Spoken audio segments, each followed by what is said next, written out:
নমস্কাৰ, এই ভিডিঅ'টিত আমি অষ্টম শ্ৰেণীৰ অংকুৰণ পাঠ্যপুথিৰ দ্বিতীয় পাঠ যোগমীয়া শৰাইঘাট নামৰ পাঠটিৰ ২ নং প্ৰশ্নৰ উত্তৰসমূহ আলোচনা কৰিম। সেয়ে আপোনালোকে ভিডিঅ'টি চাব। ২ৰ ক প্ৰথম প্ৰশ্নটি দিয়া আছে, অতীতৰ শৰাইঘাটৰ সমস্যাবোৰ কি আছিল? ইয়াৰ উত্তৰ হ'ব, অতীতৰ শৰাইঘাটৰ সমস্যাবোৰ আছিল সামৰিক। খ নং প্ৰশ্নত দিয়া আছে, বৰ্তমান শৰাইঘাটৰ সমস্যাবোৰ কি? ইয়াৰ উত্তৰ হ'ব, বৰ্তমানৰ শৰাইঘাটৰ সমস্যাবোৰ হ'ল সামাজিক, অৰ্থনৈতিক আৰু ঐতিহ্যিক। গ নং প্ৰশ্নটিত দিয়া আছে, ৰামসিংহ কোন আছিল? ইয়াৰ উত্তৰ হ'ব, ৰামসিংহ ৰাজপুত ৰজা আৰু মোগল সম্ৰাট ঔৰংজেবৰ সেনাপতি আছিল। খ নং প্ৰশ্নটিত দিয়া আছে, তেওঁ কিয় অসমলৈ আহিছিল? ইয়াৰ উত্তৰ হ'ব, ৰামসিংহ অসমলৈ অসম আক্ৰমণ কৰি অসমক মোগল সম্ৰাটৰ অধীন কৰাবলৈ আহিছিল।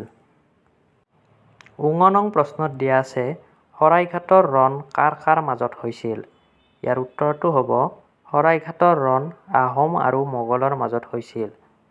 প্ৰথম চ, লাচিতৰ অধীনত কিমান সৈন্য আছিল? উত্তৰ, লাচিতৰ অধীনত ১,০০,০০০ সৈন্য আছিল। ইয়াৰে পিছৰ প্ৰশ্নটিত দিয়া আছে, মোগলে নাৱেৰে সৈতে ধৰি ৰখা শৰাইঘটীয়া সেনাপতিজনৰ নাম কি? উত্তৰ, মোগলে নাৱেৰে সৈতে ধৰি ৰখা শৰাইঘটীয়া সেনাপতিজনৰ নাম কোৱামৃদ্ধা হাজৰিকা। ইয়াৰে পিছৰ প্ৰশ্নটিত দিয়া আছে, মোগলৰ সেনাপতিক চৰাই খোজাৰ দায়ত লাচিত বৰফুকনে কাক লোৱা লগাই থৈছিল? ইয়াৰ উত্তৰটো হ'ব, মোগলৰ সেনাপতিক চৰাই খোজাৰ দায়ত লাচিত বৰফুকনে ৰামচৰণক লোৱা লগাই থৈছিল।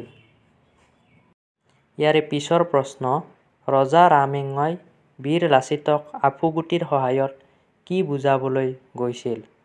উত্তৰ, ৰজা ৰামসিংহই বীৰ লাচিতক আফুগুটিৰ সহায়ত ইয়াকে বুজাবলৈ গৈছিল যে টোপোলাত আফুগুটি যিমান আছে, ৰামসিংহৰ সৈন্যৰ সংখ্যাও সিমান। লাচিতে অসমীয়া সৈন্যবল বুজোৱাৰ উদ্দেশ্যে ৰামসিংহলৈ কি পঠিয়াইছিল? উত্তৰ, লাচিতে অসমীয়া সৈন্যবল বুজোৱাৰ উদ্দেশ্যে ৰামসিংহলৈ এচুঙা বালি পঠিয়াইছিল। ৪ নং প্ৰশ্নটিত দিয়া আছে, পাঠত থকাৰ দৰে সংলাপবোৰ লিখা। ক নং প্ৰশ্নটিত দিয়া আছে, কথাৰ যুদ্ধৰে বলে নোৱাৰি ৰামসিংহই ব্ৰহ্মপুত্ৰ পাৰ হৈ গুৱাহাটীৰ গড় ল'বলৈ চেষ্টা কৰা সময়ত জ্বৰৰ গাৰে লাচিত বৰফুকনে অসমীয়া ৰণোৱাসকলক কি কৈছিল? ইয়াৰ উত্তৰটো হ'ব, কথাৰ যুদ্ধৰে বলে নোৱাৰি ৰামসিংহই ব্ৰহ্মপুত্ৰ পাৰ হৈ গুৱাহাটীৰ গড় ল'বলৈ চেষ্টা কৰা সময়ত জ্বৰৰ গাৰে লাচিত বৰফুকনে অসমীয়া ৰণোৱাসকলক কৈছিল, অসমীয়া ৰণোৱাসকল, মই যুঁজিহে মৰিম। চিলা পৰ্বতৰ ওপৰত এচপৰা মাটি কিনি থৈছোঁ, তাতে মোৰ শটো থবা, নাইবা মোক বঙালে ধৰি লৈ যাওক, তোমালোকে সুখেৰে ঘৰলৈ উভতি যোৱা। খ নং প্ৰশ্নটিত দিয়া আছে, অসম এৰি যোৱা সময়ত ৰামসিংহই অসমক প্ৰশংসা কৰি কি কৈছিল? ইয়াৰ উত্তৰটো হ'ব, অসম এৰি যোৱা সময়ত ৰামসিংহই অসমক প্ৰশংসা কৰি কৈছিল, ধন্য ৰজা, ধন্য মন্ত্ৰী, ধন্য সেনাপতি, ধন্য সেনা, অকল এজন মানুহে সকলো সৈন্য চলায়, ই কি আচৰিত, মই হেন ৰামসিংহ নিজে যুদ্ধৰ সেনাপতি হৈও একোতে সুবিধা নাপাওঁ। গ নং প্ৰশ্নটিত দিয়া আছে, কোনোবাই যুদ্ধৰ কামত ইফাল সিফাল কৰে বুলি বীৰ লাচিত বৰফুকনে কামাখ্যা গোসানীলৈ সেৱা কৰি কি ঘোষণা কৰিছিল? ইয়াৰ উত্তৰটো হ'ব, কোনোবাই যুদ্ধৰ কামত ইফাল সিফাল কৰে বুলি বীৰ লাচিত বৰফুকনে কামাখ্যা গোসানীলৈ সেৱা কৰি ঘোষণা কৰিছিল, যুদ্ধৰ কামত পা চহুকিলে মই এই হেং-দানেৰে তাক দুডোখৰ কৰি কাটিম, পাছতহে স্বৰ্গদেউক জনাম। ঘ নং প্ৰশ্নটিত দিয়া আছে, বৰ আই কুঁৱৰীয়ে কাপোৰৰ আঁৰৰ পৰা স্বৰ্গদেউক কি উপদেশ দিছিল? ইয়াৰ উত্তৰটো হ'ব, বৰ আই কুঁৱৰীয়ে কাপোৰৰ আঁৰৰ পৰা স্বৰ্গদেউক উপদেশ দিছিল যে বৰফুকনৰ কথা মানি চলিলেহে যুদ্ধত জয়লাভ হ'ব, ফুকনৰ কথা নৰজিলে আমাৰ পৰাজয় হোৱাটো নিশ্চয়। ৫ নং প্ৰশ্ন ক, যুদ্ধত জয় হ'বলৈ যুদ্ধৰ আহিলাৰ বাহিৰে আৰু কিহৰ প্ৰয়োজন আছে লিখা।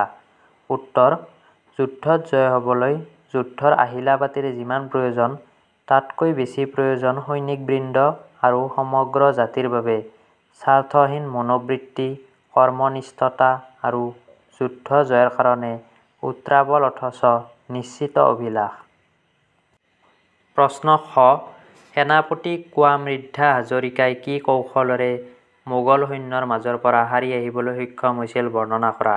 উত্তৰ: মোগলে কোঁৱা মৃদ্ধা হাজৰিকাক নাৱে সৈতে ধৰি আনন্দত মতলীয়া হৈ তেওঁক নাচিবলৈ ক'লে।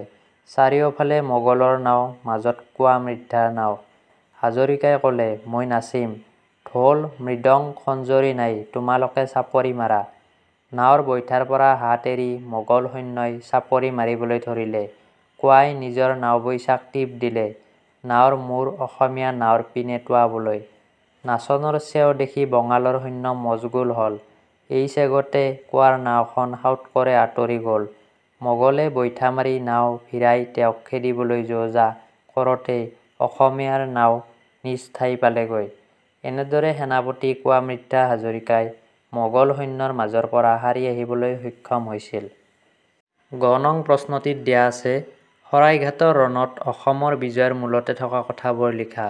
উত্তৰ: শৰাইঘাট ৰণত অসমৰ বিজয়ৰ মূলতে আছিল সুচিন্তিত আঁচনি, বিচক্ষণ সংগঠন, শৃংখলামূলক আয়োজন, সুদৃঢ় নিয়মানুৱৰ্তিতা, বিপদত ধৈৰ্য, সংকটত নিৰ্ভীকতা, আমোলে দুৰ্নীতি দমন, দেশৰ মংগল কাৰ্যত সম্পূৰ্ণ আত্মবিলোপ আৰু স্বাৰ্থত্যাগ আৰু আত্মকণ্ডলৰূপী বিষবৃক্ষৰ গুৰিয়ে সিপাহীয়ে ঠালে ঠেঙুলিয়ে উৎপাটন।